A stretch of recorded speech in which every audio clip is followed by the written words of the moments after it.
Assalamualaikum warahmatullahi wabarakatuh. Anak-anak semua, ini Ustadz sedang berada di salah satu ruang kelas 9 SMPM Plus, ruang yang seharusnya Anda tempati hari ini, tapi karena keadaan yang sedang tidak diinginkan, maka Ustadz akan mengambil pembelajaran melalui sebuah video. Oke, materinya adalah medan listrik, potensial listrik, dan energi potensial listrik. Oke, kita mulai saja. Ya, ini dia videonya. Oke, nah di sini kita akan belajar tentang medan listrik, potensial listrik, dan energi potensial listrik. Oke, sekarang kita bahas medan listrik dulu. Seperti yang sudah kita pelajari kemarin ya anak-anak, medan listrik itu adalah seperti ini: pengaruh sebuah benda bermuatan listrik terhadap benda yang lain. Nah, ini ya. Kalau benda bermuatan negatif, maka medan listriknya adalah arahnya menarik. Sedangkan kalau yang bermuatan positif, dia arahnya adalah menolak. Nah, kalau digambar seperti ini. Ini awan bermuatan negatif, awan bermuatan positif. Nah, terus kalaupun nanti ada hitungan, biasanya pakai rumus yang ini sama ini. Nah, ini keterangannya adalah E, medan listrik satuannya Newton per Coulomb, F gaya Coulomb satuannya Newton, Q muatan listrik satuannya Coulomb, R jarak benda bermuatan satuannya meter. Nah, kayak gini. Nanti rumusnya ini cara menggunakannya gimana? Itu tergantung soal. Tidak ada keharusan yang mengikat. Ya. Oke, sekarang kita lihat potensial listrik. Nah, potensial itu apa sih? Potensial itu sebenarnya potensi atau kemampuan. Nah, anak punya potensi berarti anak punya kemampuan. Kita anak M+ punya potensi ya, potensial listrik.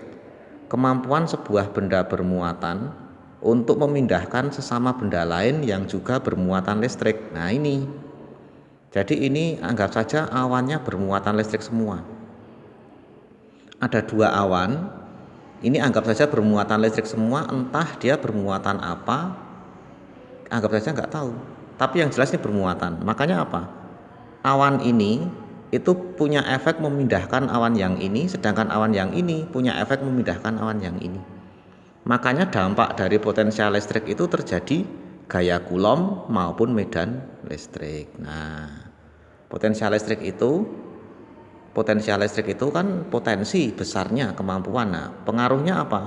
Pengaruhnya adalah besarnya muatan benda. Nah, sekarang biar tahu, kalaupun soalnya hitungan, maka kira-kira seperti ini. Kalau yang soal nggak hitungan, nanti bisa Ustadz sampaikan, kalian bisa tinggal membaca dan mencari sekaligus memahami. Tapi nek hitungan mau nggak mau harus kayak gini nih. Oke, kita lihat contoh soal yang hitungan. Ustadz ambil dari kumpulan soal yang ada di naskah arsip UN tahun lalu. Oke, kita lihat contoh soal yang pertama.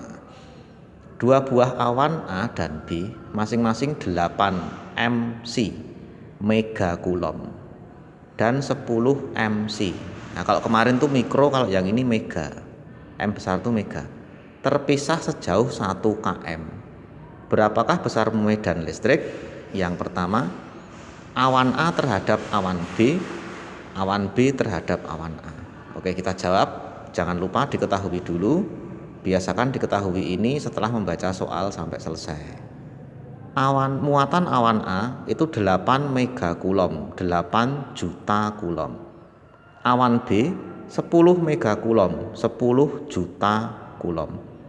Jarak antara kedua awan itu 1 km, 1000 meter. Pertanyaannya, medan listrik awan A terhadap awan B. Yang B, soal B, medan listrik awan B terhadap awan A. Terus kita jawab, medan listrik awan A terhadap awan B. Caranya gimana? Dilingkari dulu awan A. Nah, terus kita hitung rumusnya ini yang tadi. Nah, karena pertanyaannya adalah medan listrik awan A terhadap B, maka subjeknya adalah awan A. Muatan yang dipakai awan A. Nah, rumusnya ini, masukkan angkanya, seret. Ya, terus ini R pangkat 2 ya. Tadi R-nya ini 1 km, nah dipangkat 2 kayak gini. Nah, terus kita tulis 9 kali 8 72. 10 pangkat 9 kali 10 pangkat 6. 10 pangkat 9 tambah 6 15. 1 kali 10 pangkat 3 pangkat 2. 1 pangkat 2 1, 10 pangkat 3 10 pangkat 3 kali 2, jadi pangkat 6 kayak gini nih. Terus kita kalikan 72 bagi 1 ya 72 aja, jadinya 7,2 kali 10 pangkat 10 Newton per Coulomb. Kalau tadi kan 10 pangkat 9, tapi kalau bisa diubah ke bentuk satuan. Tapi kalau seperti ini, andainya seperti ini sudah Ustadz betulkan kalau IC. Ini udah betul, ini asli. Nah, tapi kalau pilihan ganda kan kita lihat itunya, lihat pilihan ABCD-nya menyesuaikan kayak apa. Oke. Nah, sekarang yang awan B. Nah, kita lihat ini. Medan listrik awan B terhadap awan A.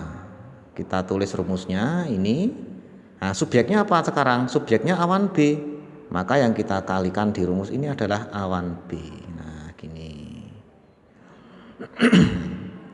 9 kali 10 90. 10 pangkat 9 kali 10 pangkat 6 jadi 10 pangkat 15. 1 kali 10 pangkat 3 dipangkatkan 2 jadi 1 pangkat 2 kali 10 pangkat 3 kali 2. Jadinya ini 90 bagi 1 ini. Nah, 9 kali 10 pangkat 10. Saya kira kalian semua sudah sangat paham karena di matematika ada materi bilangan pangkat. Nah, itu ya. Ustadz juga belajar sama Ustadz Aji nih. Kalau Ustadz belajar matematika sendiri nggak bisa, tapi Ustadz harus tanya-tanya. Sekedar kayak gini matematikanya yang Ustadz bisa. Oke, contoh soal kedua. Sebuah pesawat terbang berada sejauh 200 meter dari gumpalan awan bermuatan 400.000 Coulomb. Nah, tentukan besarnya medan listrik yang diterima pesawat tersebut. Diketahui, Ustadz bikin gambar aja, nggak apa-apa. Ini muatan pada awannya nggak tahu, tapi dia bermuatan sehingga dia menyebabkan medan listrik pada benda lain yang netral. Nah, muatan pada awannya ini adalah 400.000 Coulomb. Nah, ini jarak antara pesawat dengan awan adalah 200 meter. Pertanyaannya adalah berapa besarnya medan listrik yang diterima pesawat tersebut. Nih, jawabnya ini rumusnya kayak tadi. Nah, muatannya di sini apa? Di sini yang benda bermuatan hanya satu doang, yaitu awan saja. Jadi muatannya miliknya si awan. Ini jaraknya kita hitung. K 9 kali 10 pangkat 9 kali 4 kali 10 pangkat 5. 9 kali, terus dibagi dengan jarak pangkat 2. 2 kali 10 pangkat 2 pangkatkan 2. Berarti kan gini nih.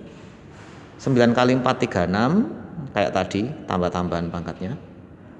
2 pangkat 2 4, 10 pangkat 2 dipangkatkan 2 jadi pangkatnya dikalikan 2 kali 2. 36 bagi 4 9, 10 pangkat 14 dibagi 10 pangkat 4 berarti 14 kurangi 4 10. 9 kali 10 Newton per Coulomb. Ini bejo, kita beruntung angkanya sudah dalam bentuk angka kayak gini.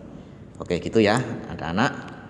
Nanti kalau yang ada pertanyaan silahkan bisa japri ke Ustadz. Yang jelas ini video diputar berulang-ulang, mau Ustadz upload ke YouTube. Kalau Ustadz upload ke FB nggak mau nerima FB-nya kegedean ya. Gitu ya anak-anak ya. Selamat belajar, tetap sehat, tetap semangat.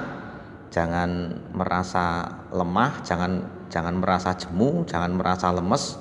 Pokoknya gunakan waktu untuk selalu beraktivitas dan tambah kebaikan setiap hari.